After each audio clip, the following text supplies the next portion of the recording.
You can set your mind for success or you can set it for failure. And one thing that really resonated with me that a mentor told me was failure will plan itself, but success has to be planned.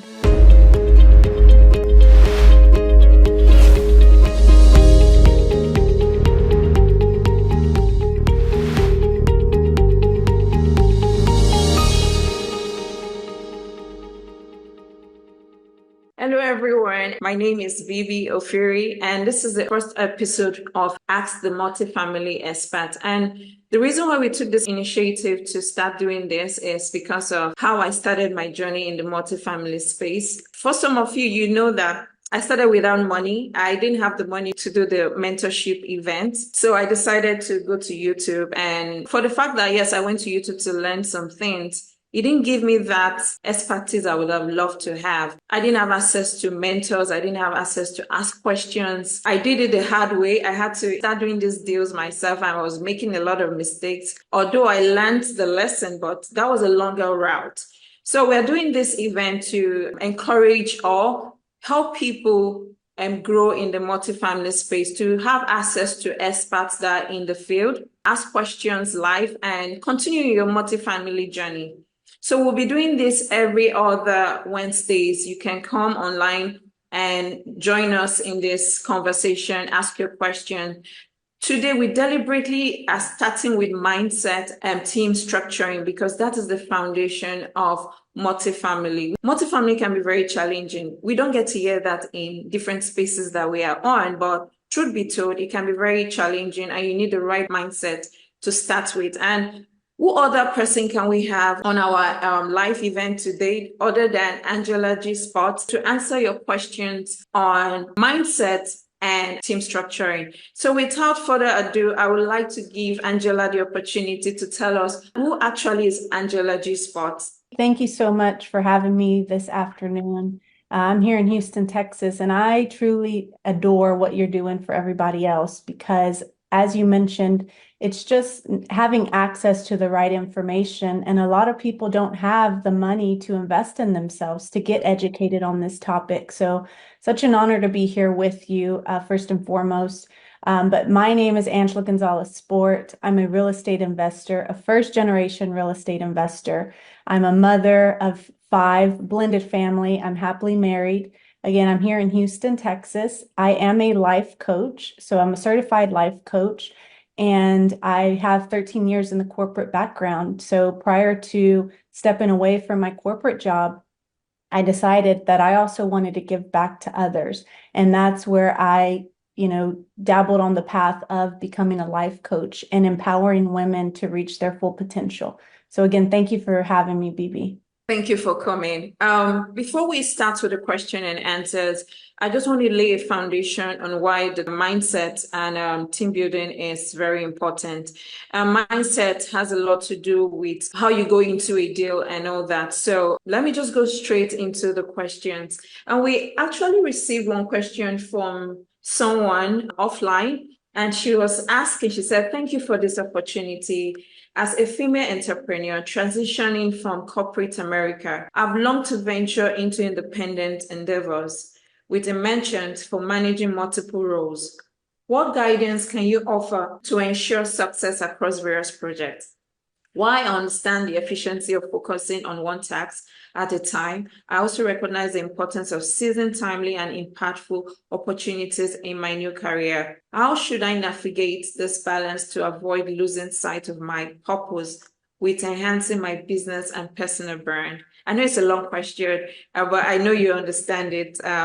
Anyways, yeah, so let me give you the opportunity to throw more light to it. That's a really good question. And I've been there, done that. So again, my corporate background, I was there for 13 years in the commercial insurance industry. And I really invested a lot of my youth in the corporate setting, but I knew that I was called to do more and to become more. And that's when I decided to step into my entrepreneur journey. Now, I will say entrepreneurship, everybody makes it seem like it's gold, it's the other side of the brick road that is glory. However, people forget to mention the hard work, the grit, the time commitment that goes into that. And it's not meant for everyone, but I will say if you've made the decision to go into the entrepreneur journey and leave your corporate job, then that's something you've already gained some type of clarity on.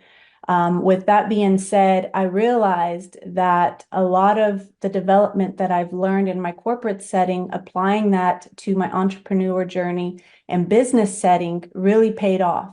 So for me, that is having clarity on what type of business I wanted to start with. And then it was establishing, my goals. Where do I want to be? Who do I want to become? And then prioritizing, those tasks. You delegate, we have VAs that people are paying for very low cost. It's truly a game changer for us. And then your time management. It's not like you get to clock in 9 to 5 and earn an income. In entrepreneurship, if you don't wake up and grind it out, then you're not putting food on your table. You're not making the income that you strive to make. So there is a difference in the two. However, I will say just gain clarity on where you want to go in your entrepreneur journey.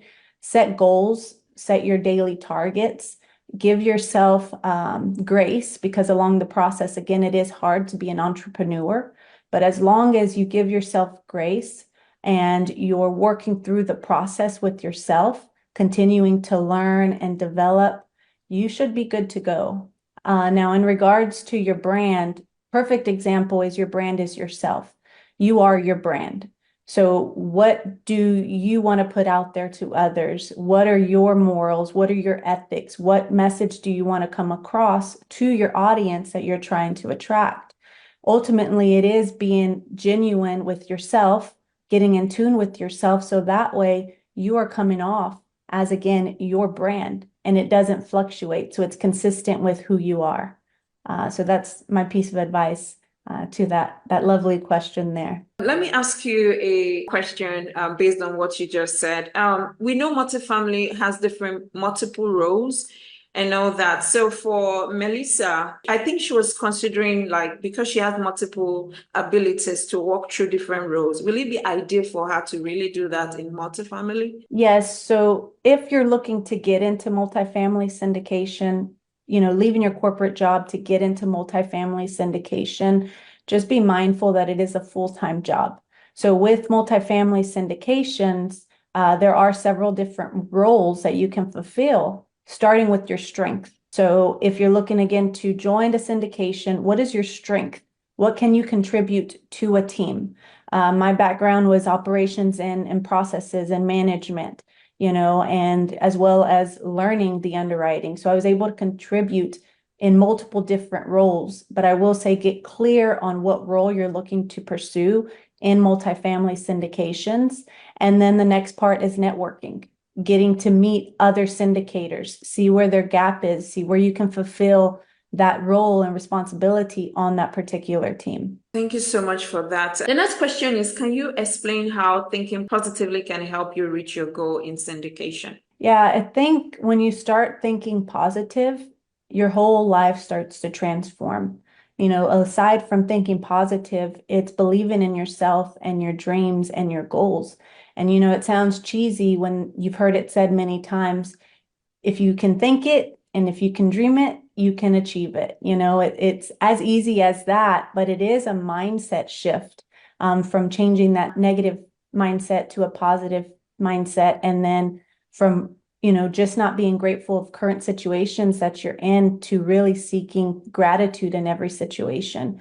But ultimately, that's going to help you achieve your goals. It's going to help you stay positive to get you closer to your goal. And I will say that as first generation real estate investor, I didn't know anything about real estate syndications. And when I first heard of it from a mentor of mine, a very well-known mentor in the real estate space, my own limiting beliefs told me that it was a scam. It told me that no one else in my family did it, so I shouldn't do it. And it wasn't until I realized, well, those are my own limiting beliefs, and those are lids that I'm already placing on myself prior to even obtaining the knowledge. So I had to address that, and then I had to reframe it into a positive mindset. And when I did that, I went after becoming not only a passive investor, but an active investor because I gained control over my mindset and my thoughts.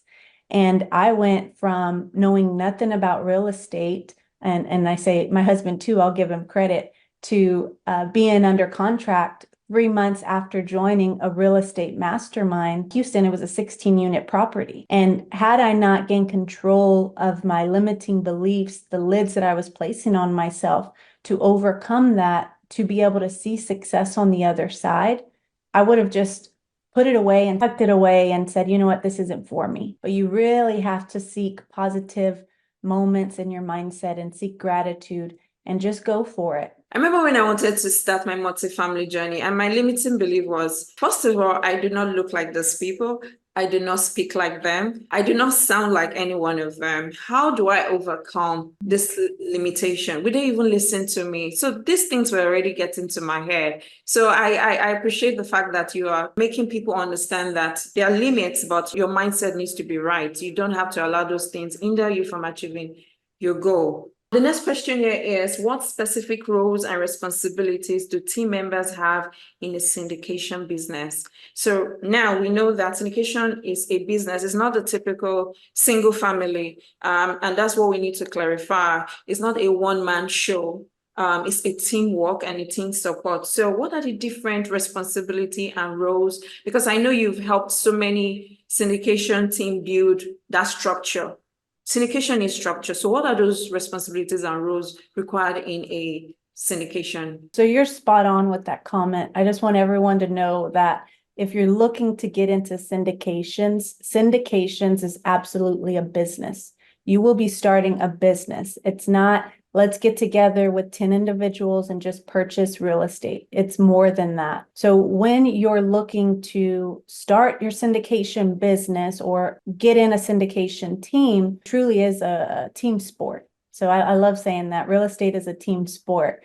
But with a syndication business, there are multiple roles that an individual can fill, or one specific individual. So again, that goes back to, what is your strong suit? So for instance, if you love numbers, you may be good at underwriting and contributing to the syndication business as an underwriter.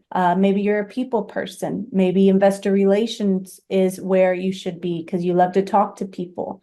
Asset management, maybe you're into the numbers and operations and processes, for the business. There's several other factors and various roles that go into that because, as you know, BB, there's legal counsel, CPAs, all different kinds of people that are coming together to make sure that this deal goes from A to Z in a syndication business. So you really have to operate it like a business. But I would say if you're looking to get into syndications, learn what the business entails, and then you can, again, decipher between which role and responsibility you want to learn and master, and then you can contribute to a team that way. Yes, very true. Somebody asked a question, but it has a lot to do with the financial part of it. Today is not the day for the financial part of multifamily. We are actually talking about mindset and team structuring. But Mohammed Khan from Philadelphia is asking, I know this is not for you. Let me just chip in into that. I'm looking for a 5-unit apartment. Seller asking for $469,000 according to the seller statement. Information below. Total rental income 68. Operating expenses NOI 307,794. That means no cash flow at all. I'm just going to say a simple statement and we'll dive back into what we are talking about. If there's no cash flow, then I don't know why you're even considering the deal at the moment. And again, it just depends on your priority. I recommend that people always do deals that cash flow. So if the deal is not cash flowing or it does not give you that required returns that you want, then you should not even waste time on it. You just have to move on. So back to what we were discussing, mindset and team structuring. So you just spoke about the roles and responsibility. How do we streamline these processes in a syndication deal? Since there are so many roles that you just mentioned, how do we streamline it? Yeah, going back to it being a business, I strongly believe that strong operations and processes are a requirement in order for you to succeed, especially if you want to scale. As you know, one multifamily is one business, but if you're acquiring 10 multifamilies, which is 10 businesses, you definitely want to have those strong operations and processes, which would be your foundation to be able to pass that to the next deal and the next deal.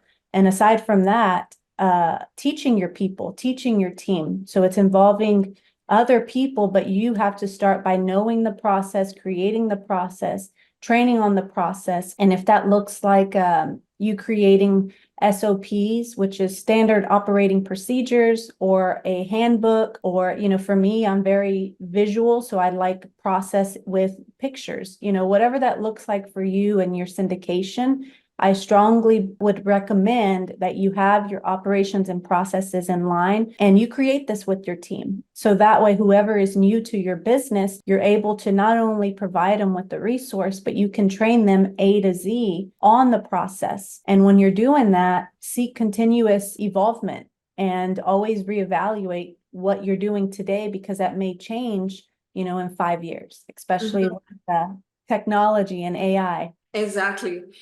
This next question is very, very interesting because I'm not a capital raiser. My expertise is not in raising funds, but I get to hear a lot of capital raisers telling me this is priority in any deal structuring. That is, without the capital, then there's no deal. Is that your opinion? Do you think that's correct? Looking at all the different roles that we have in a syndication. I think each role is equally important, because without one, you're missing a piece of the link there.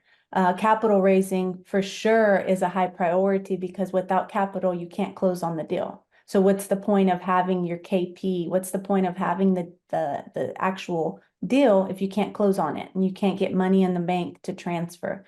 So capital raising is a big portion of the syndication business, but it is not the primary and most important. I think everything works together as a team. As we mentioned, it's a team sport. So everybody pulling together to accomplish attaining that asset. And that's where I stand. And I will say that none of this is a part-time job. It is very much a full-time job. If you try to do it part-time and your team allows you to contribute, maybe underwriting after hours or whatever the case may be. But what I've learned through the process is everyone on your team has to be equally committed. Everyone on your team has to see the vision and the goal to all be driving towards reaching the same goal. Yes, thank you very much for highlighting that every role is very important, because without one, you can't do the other. Without the deal, you can't fund the deal. Without the funds, you cannot do the deal. If you have the funds, you have the deal, and you don't have the operational skill, then the deal will flop. So everything is very important, just like you just said. Looking at, because I always tell people that there's no single deal that is identical. Yes, they might have similar factors, but not exactly the same. Looking at the recent challenges we're having, or a deal, let's say I have a deal that is value add, and I have another deal that has value add in terms of renovations. I need to renovate. And another deal that I have, it doesn't need renovation. It just needs for us to fill up the occupancy. You can see that both of them are different. So how do you structure those different deals to suit the purpose of the deal? I think it's, again, having your strong team players in place. So you organize your team, you organize your process and your operations for the business. And then everything that changes or challenges that arise, you'll collaborate, you'll work together to figure it out. So for instance, debt, right? Debt hasn't been the same last year or the year before, but you're not going and switching your team members and saying, okay, you don't understand the debt. It's a matter of having that strong player, those people who have the expertise and the knowledge, collaborating to overcome certain challenges. Whether that's, you're in a 1970s property that needs more TLC, and then it's requiring more stuff on the front end, versus you having that Class A asset where you can step into it, but you may be required to do other things to, meet your investor requirements and things like that.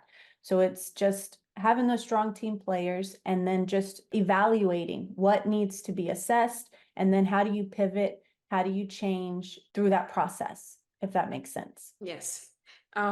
We have a question from somebody online, and she is Kimberly Duncan from Los Angeles, California.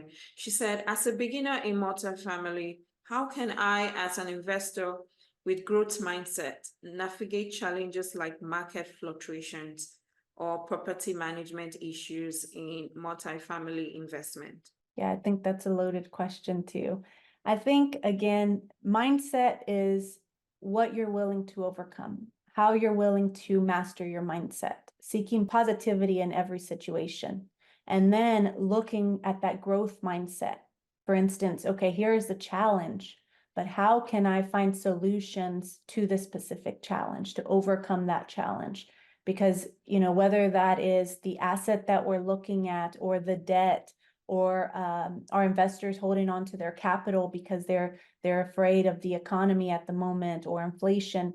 There's always going to be certain scenarios that play out, but truly you have to become a problem solver and look at it like, okay, here is the challenge and the problem, but how can I come up with 3 potential solutions to solve for this problem, and then executing from there. I'm going to discuss further into this. She said, growth mindset, how do I navigate challenges like market fluctuation and all that? One of the things that keeps me going in multifamily is my kids. Like my youngest daughter would tell me, Mommy, you're the best in the world. I want to be like you. So that helps my mindset, even when the challenges become so much, I just get up again and keep moving, because there's a young lady or a young baby that believes so much in me, and I can't just afford to disappoint her. So I think that's, first of all, the right mindset, a support system that can help anyone in this multi-family space, just like you rightly said from the beginning. So let me go back to our other offline questions. What mindset do you believe is essential for success in the multifamily real estate sector? How do you cultivate it within your team? So within your team, I first think it starts with you. So you as a leader, and a lot of times you attract what you are. So if you are trying to become that leader, it needs to start with you. You need to have that positive mindset. You need to be solution oriented. You need to also be an avid learner. I believe in there's always something to learn, no matter how old you are or, how much of an expert you are in certain fields. There's different ways you can learn it. So that's you as a leader having that culture, or that culture spread out amongst your team members. They're going to see that, and then they're going to mimic that. The other thing is just really developing yourself on a personal level. If you really want to be a successful entrepreneur and business owner in the multifamily syndications, literally there's access to information at the tip of your fingers. And as BB mentioned, she didn't have access to the information. I had to pay for access to the information. But there are things like this where people are sharing knowledge for free that you can access. There's podcasts, there's webinars, there's YouTube, all kinds of information. And then don't even let it stop you there. I would say contact and connect with those people that have access to the information, because a lot of times, and I would say women specifically, when they know something, they're willing to share something. I have a personal question relating to this. As a leader in some of my multifamily deals, I'm seeing this problem of being so active and maybe requiring that your team members just feel that you can do it all. Instead of making your team motivated, rather you are making them just relax, because you can actually do the job. So how do you prevent that from happening? I will say that it's establishing healthy boundaries, right? And then it goes back to your team members. Everyone has a role and everyone has a responsibility. So really categorize that down. Okay, this person's in charge of this person's in charge of this. But I do think everyone as a team should know a little bit of everything, just in case someone is out, right? But in regards to you taking on more responsibility because they feel like, okay, BB has it, it's establishing those healthy boundaries and saying, look, I don't mind being a team player, but ultimately, I'm really leaning on you to, step up to the plate and really perform this job duty to this or whatever, however you want to word that. But ultimately, I found that it's getting away from the people pleasing and the overachieving and knowing what I need and who I am, right? So if I know that I need to take a break because I'm experiencing burnout, that means I'm going way too hard. And Mhm. that is something that I developed within my own self-awareness. And then also learning to communicate my feelings and my thoughts to others around me because nobody knows. And people really see you as a strong person and they'll just say, she has it, she has it, she has it. And sometimes it's in people's personality to want to do more and more and more until they experience burnout. But I've again learned communicating these things like, look, this is your role and responsibility. I'm delegating to you. Let me know if you need help. I'm here to assist, but never just to push on BB because BB's superwoman, which we all know she is. Oh my God, thank you so much. I'm sure everybody has learned a lot from you because you addressed my problem, set boundaries and communicate. I'm going to do just that. Do you have any last word for how people can continuously keep that mindset going? Because at some point you might lose it. So what advice do you have for people to make them be in that positive mindset? And what last word do you have for team structuring? How do they get involved? Because some people have this from the mindset issue of limitation, they don't even know what team they fit in and all that. What do you have to say to them in how they can join a team? Yeah, the first part is, you can set your mind for success or you can set it for failure. And one thing that really resonated with me that a mentor told me was failure will plan itself, but success has to be planned. So if you want to be successful in this multifamily syndication space, you have to start by getting clarity in regards to, what does it look like in a year? How many assets do you want to acquire? But also what skill sets do you want to develop to be able to contribute that to a team? And then you have to work every day to perfect that, to get better. And not to say you're going to be a perfect person, everybody has their flaws, but just work on that or strengthening one role and responsibility. So that way you can start networking with other syndicators and saying, gaining that relationship because you want to know one, you want to be on that team, and two, you want to know what kind of person they are, what kind of business are they operating. And then from there, develop that relationship to solidify that team because it is like a marriage. 5+ years you're with these people in, the term of a deal. The second part is how do you encourage people to join a team? Because some people have this limiting belief. They don't even know how to even approach a team to say, I want to be part of your team. So how would you advise them to go about it? I think there's several different factors in what's needed to take down a deal. So aside from the capital raising, there's a KP, which is your key principal. There's someone who's contributing the earnest money. There's the analyzer. There's several different roles that you can contribute to a team. So I would say, again, identify your superpower. What do you want to contribute to the team? Developing that skill set or knowledge so that way you are already an asset coming into that team and you have that to contribute to the team. And I think a big part of what helped me become successful is I was putting myself out there and I was networking with the right individuals. And network, as they mentioned as well, is your network is your net worth. So you have to really develop yourself personally so that way you know what you can contribute, you know what your strengths are, you know what your weaknesses is, and then you know what you're willing to develop along the way. I'm happy you talked about developing themselves. Education plays a very big role in joining a team, because the more educated you are, the more you find yourself. You know where exactly you fit into the very big box and all that. Thank you so much, Angela. I learned a lot today. I learned you emphasize more on relationship, networking, and communication, and also mindset is a constant, deliberate action. One thing I want to pin out is you said failure does not need planning. I'm paraphrasing, but success you need to plan. Is that the only word you take out today? Please just take that. Failure, you don't need to plan for it. It will just happen.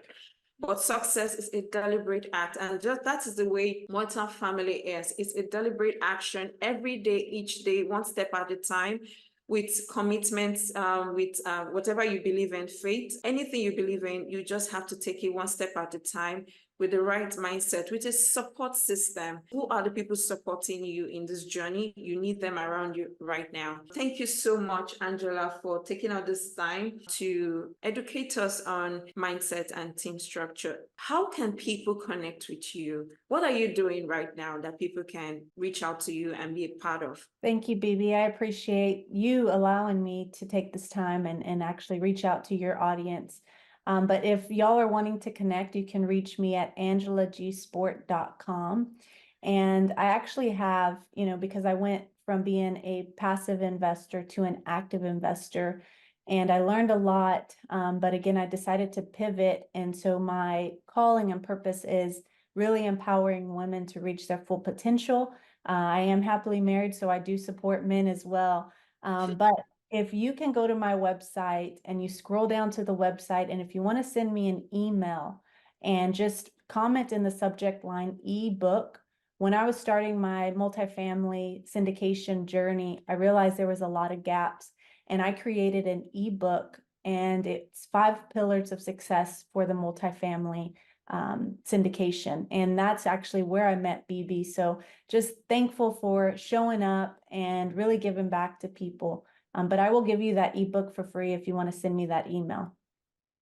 That's wonderful. So we have a giveaway already. So all you need to do is to go to www.angelagspot.com, scroll down, fill out the form, and you get an ebook delivered to you. Next week, we'll be talking with a property manager, actually a property manager for student housing. So I'll be expecting every one of you the same time next week for you to speak with the expert. Ask them if you're looking to go into student housing, what do you need? You need the right property manager, because it's a different ballgame from residential. It's 2 different businesses. So you just need to know and ask the right questions in case you are going into it, or you're already into it and you are having some challenges. Who else can you ask what's the right person? So we'll be bringing that person on board next week, and they'll be talking a lot about student housing management. Thank you so much, everyone. My name again is Bibi Ofiri. I'm a multifamily syndicator. I help people become financially free through deals. I believe in cash flow and appreciation, first appreciation of properties. Thank you all and have a wonderful day.